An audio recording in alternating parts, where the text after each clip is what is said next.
नमस्कार मु स्वागत करुच्ची न्यूज रूम को मो सहित अच्छा वरिष्ठ राजनेता कांग्रेस नेता पंचानन कानूनगो सर सर गोटे बड़ कथा हूँ काली आम देखुचे कौली भाव जिते पीसीसी सभापति भक्त दास कहले जे सरकार विपक्ष में गोटे अनास्था प्रस्ताव आसब ताकू बीजेडी आणु जेहेतु मुख्य विरोधी दल हिसाब रे अच्छी विधानसभा रे एवं ताकू कांग्रेस समर्थन करिवो जदि बीजेडी आनिबनी ताले कांग्रेस विधानसभा रे सरकार विपक्ष में महिला सुरक्षा को भित्ति करी अनास्था प्रस्ताव आनिबो एवं बिजू जनता दल ताकू समर्थन करू एबे जे राजस्व मंत्री रहिछंती सुरेश पुजारी से कहउछंती जदि विरोधी अनास्था प्रस्ताव आनिले ताले यह बुमेरांग हबो विरोधी क्षताक्त हेबे या ऊपर सर आपणकर मत कौन जे जदि कांग्रेस किंबा बिजू जनता दल ए दुई जन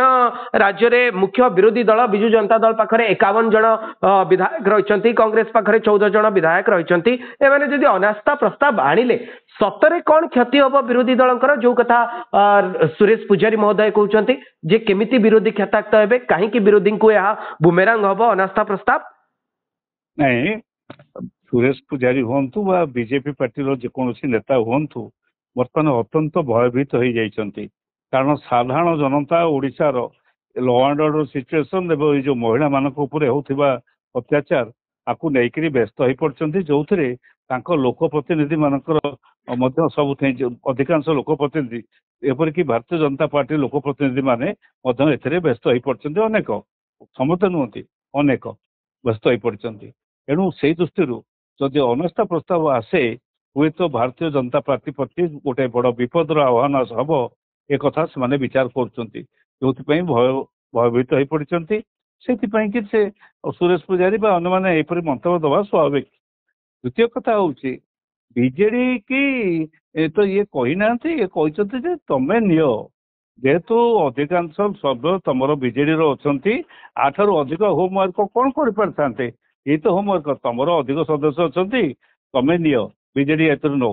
सी कहला आम एमएलए मानकर बैठक बसैक करूँ नेता वाइस प्रेसिडेंट कहले ठीक अच्छे बसिक निष्पत्ति ने जदि नियंती कांग्रेस समर्थन कर एक स्पष्ट भाव में कहते जदि ता न हुए ताले आउ गोटे अल्टरनेटिव देते कांग्रेस गोटे आणव एवं कांग्रेस आणले जदि समर्थन करू बीजेडी समर्थन करू ये गोटे सुंदर कथा कहते उपस्थापन कर भक्त दास कांग्रेस सभापति एणु ए सबुजाक होमवर्क न करथिले एपरि एक मंतव्य दे न थांते भारतीय जनता पार्टी केतबेले कौन कहउचंती कौन करूचंती ता लोक माने आलोचना करूचंती जे एमाने जमा आदो ये तो होमवर्क कहते एमाने पाठशालार प्रथम ब्रह्मा विष्णु महेश्वर बड़े नथिबा लोक माने राजनीति में बर्तमान विभिन्न पद पदवी अच्छा एणु से ये दलर अवस्था दिनक दिन आहरी खराब रु खराब हम आपन को कौन लगुच जो बिजू जनता दल कांग्रेस विचारधारा विरोध में गठन करा से बिजू जनता दल एवं कांग्रेस कथार राजी हम कांग्रेस सपक्ष आसब नहीं नहीं मत तो व्यक्तिगत भाव लगुच जेपर्यंत बीजेपी सरकार रे अच्छी दिल्ली रे से पर्यंत बीजेडी कौन परिमाण रे बीजेपी विरुद्ध रे जीव ना एपरिक दिल्ली महल रे मोदी शाह सहित बीजेडी खूब भल गठबंधन अच्छी बीजेडी बीजेपी गोटे बोलिक विचार करार अच्छी एक मोर मो व्यक्तिगत भाव में ये कथा मुझे स्पष्ट भाव में कही रखे किंतु यह एक राजनैतिक ये दृष्टि विचार दृष्टि भक्त दास गोटे कार्ड खेली प्रस्ताव देते ता सहित